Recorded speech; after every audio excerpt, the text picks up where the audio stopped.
तो दिल्ली में सीएम आवास को सील किया गया है। अवैध इस्तेमाल के आरोप में सीएम आवास सील कर दिया गया है। सीएम आवास और डबल लॉक उस पर लगाया गया है।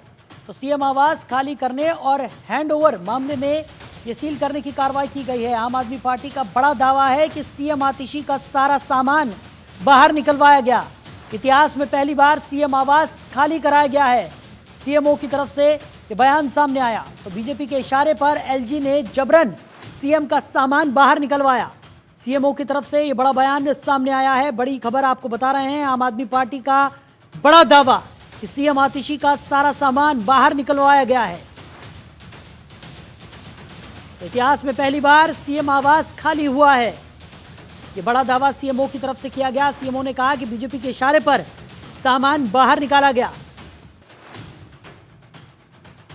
तो दिल्ली में सीएम आवास को सील किया गया है। बड़ी खबर आपको बता रहे हैं।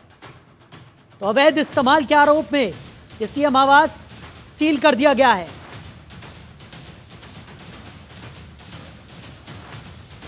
तो सीएम आवास पर डबल लॉक लगाया गया है। सीएम आवास खाली करने और हैंडओवर मामले में सील करने की कार्रवाई की गई।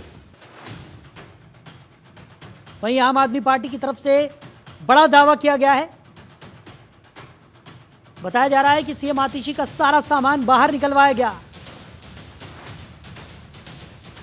वहीं सीएम ऑफिस की तरफ से बयान सामने आया कि इतिहास में पहली बार सीएम आवास को खाली कराया गया और बीजेपी के इशारे पर सामान को बाहर निकलवाया गया। बड़ी खबर आपको बता रहे हैं। तो दिल्ली में सीएम आवास को सील कर दिया गया है।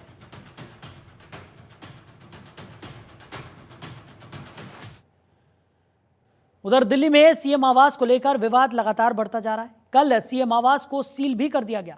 इसे लेकर आम आदमी पार्टी बीजेपी पर सीएम आवास पर कब्जा करने का आरोप लगा रही है।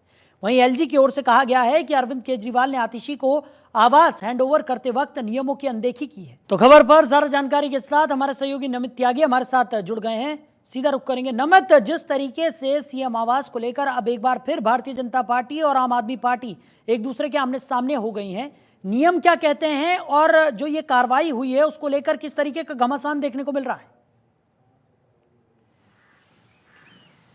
देखिए, बिल्कुल निश्चित तौर पर कल हमने देखा कि जो 6 फ्लैग स्टाफ रोड पर मुख्यमंत्री आवास है, वहां पर पीडब्ल्यूडी की टीम पहुंचती है और पूरे मुख्यमंत्री आवास को सील कर दिया जाता है। और उसके तुरंत बाद ही जो आतिशी, जो कि दिल्ली के मुख्यमंत्री हैं, उनका सामान जो कुछ दिनों पहले ही अंदर गया था, उस सामान को भी बाहर निकाल दिया जाता है। और कुछ देर के बाद ही एलजी सचिवालय की तरफ से एक नोट जारी किया जाता है। एलजी सचिवालय की तरफ से कहा जाता है कि ये एक आधिकारिक तौर पर मुख्यमंत्री आवास नहीं है। भले ही यहाँ पर अरविंद केजरीवाल रह रहे थे, जो कि 2015 से इस आवास में रह रहे थे, लेकिन ये जो आवास है वो पीडब्ल्यूडी के अंडर में आता है। ऐसे में जब मुख्यमंत्री अरविंद केजरीवाल ने इस आवास को खाली किया था और वो मुख्यमंत्री पद से उन्होंने इस्तीफा दे दिया था, उसके बाद पीडब्ल्यूडी के कब्जे में आवास आता और पीडब्ल्यूडी पूरे मकान की जो है, पूरे आवास की इन्वेंटरी कराती और फिर उसके बाद ये देखा जाता कि अंदर क्या क्या चीजें थी, उनकी पूरी एक लिस्ट बनती और उसके बाद एक प्रोसेस के तहत नई मुख्यमंत्री आतिशी को ये जो आवास था वो अलॉट किया जाता। ऐसा एलजी सचिवालय की तरफ से कहा गया है और इसमें यह कहा गया कि आतिशी को ये आवास हैंडओवर करते समय इन नियमों का उल्लंघन किया गया। वहीं आम आदमी पार्टी का यह दावा है कि अरविंद केजरीवाल ने जब मुख्यमंत्री आवास छोड़ा था, उसके बाद जो था एक प्रोसेस पूरा किया गया, पीडब्ल्यूडी को उसकी चाबी दी गई और उसके बाद ही आतिशी को नया जो मुख्यमंत्री आवास था वहां पर उनको अलाउट किया गया। हालांकि अब आम आदमी पार्टी कह रही है कि जो बीजेपी है वो एलजी के माध्यम से मुख्यमंत्री आवास पर भी कब्जा करना चाहती है और इतिहास में पहली बार ऐसा हुआ है कि जब चुनी हुई मुख्यमंत्री के सामान को इस तरीके से मुख्यमंत्री आवास से बाहर निकाला गया। और अभी अभी ताजा तस्वीरें जो सामने आई हैं उसमें दिल्ली की नई मुख्यमंत्री आतिशी, जो उनका सील पैक सामान है, उसके साथ वो अपने निजी आवास पर बैठी हैं, सरकारी काम कर रही हैं और ऐसे में ये तस्वीरें काफी वायरल भी हो रही हैं। अभी अभी ताजा विजुअल आए हैं, लेकिन इस पर विवाद लगातार बढ़ता जा रहा है। अब फिलहाल मुख्यमंत्री आवास को सील तो कर दिया गया है, लेकिन आम आदमी पार्टी के नेता लगातार ये आरोप लगा रहे हैं, दावा कर रहे हैं कि जो प्रोसेस था उनको उनकी तरफ से पूरा किया गया था और अब जो एलजी की तरफ से दावा किया गया कि अब पहले इस पूरे आवास की इन्वेस्टरी की जाएगी और उसके बाद ही नई मुख्यमंत्री को यह आवास सौंपा जाएगा। चलिए नमित, हमारे साथ जुड़ने के लिए, इस तमाम जानकारी के लिए आपका बहुत शुक्रिया।